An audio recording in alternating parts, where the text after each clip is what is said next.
Washington, on the eve of the House's vote to pass a far-reaching $1.5 trillion tax cut, Speaker Paul D. Ryan of Wisconsin placed a hasty phone call to his state's senior senator, Ron Johnson, in hopes of resolving an unlikely conflict in his own backyard. Mr. Johnson had become the first Senate Republican to say publicly that he could not vote for the Senate's version of the tax bill.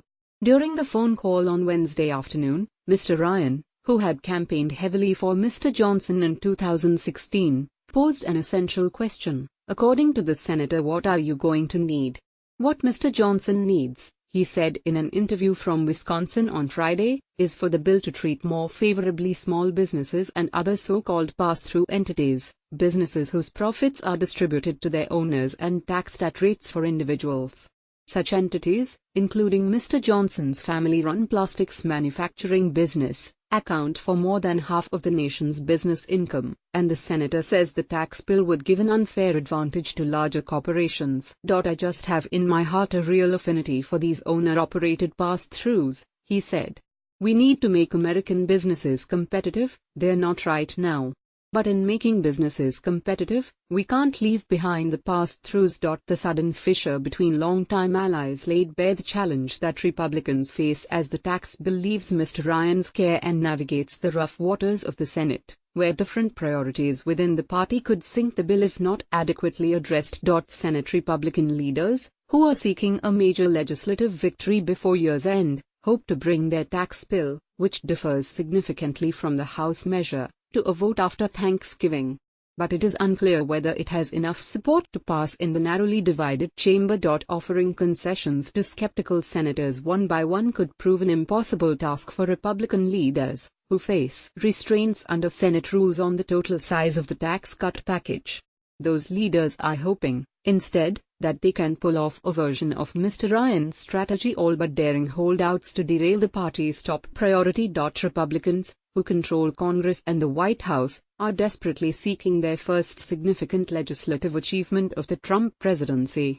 Mr. Johnson's public wavering elicited calls from President Trump and a visit from Treasury Secretary Steven Mnuchin and Gary D. Cohen, chairman of the National Economic Council, all of whom sounded out Mr. Johnson about his concerns. Mr. Johnson is a firm believer in the power of tax cuts to lift economic growth.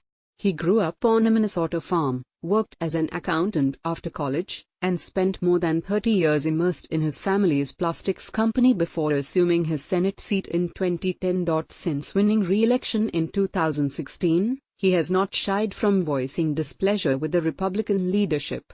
He was an early and vocal critic of the party's legislation to replace the Affordable Care Act, though he ultimately voted in favor of the bill. His concerns with the Senate's tax bill stem not from its overarching goal of cutting taxes but with how the bill treats small businesses and large corporations. Mr. Johnson says the legislation is tilted in favor of big companies, and he is eager to find a way to level the playing field. Mr. Ryan, who was his party's 2012 vice presidential nominee, helped Mr. Johnson's ascendance to the Senate. Mr. Ryan barnstormed Wisconsin on Mr. Johnson's behalf as his come-from-behind re-election bid took off last year, and the two have forged a bond in Washington. You know what we control, with Ron Johnson's election? Mr. Ryan asked the crowd at a rally the night before the election. We in Wisconsin control who controls the United States Senate.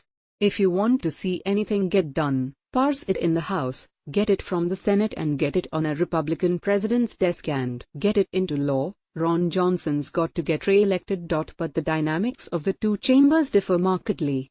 With the House tax bill, Mr. Ryan and other Republican leaders employed a command and control process and a rocket speed schedule to minimize Republican dissent. The strategy worked. The bill sailed through the House on Thursday along party lines, 2 weeks after it was introduced. In the Senate, where the party's margins are much smaller and individual members are more powerful, party leaders will need to win over what could be a half-dozen or more wavering Republicans, beginning with Mr. Johnson. Others include Senators Bob Corker, Jeff Flake, Lisa Murkowski, Susan Collins and John McCain. The Senate bill cleared the Senate Finance Committee on Thursday night. Before he can support it, Mr. Johnson said, he wants to see changes in its treatment of pass-through entities to put them on equal footing with corporations. while rates would fall for Mr. Johnson's family.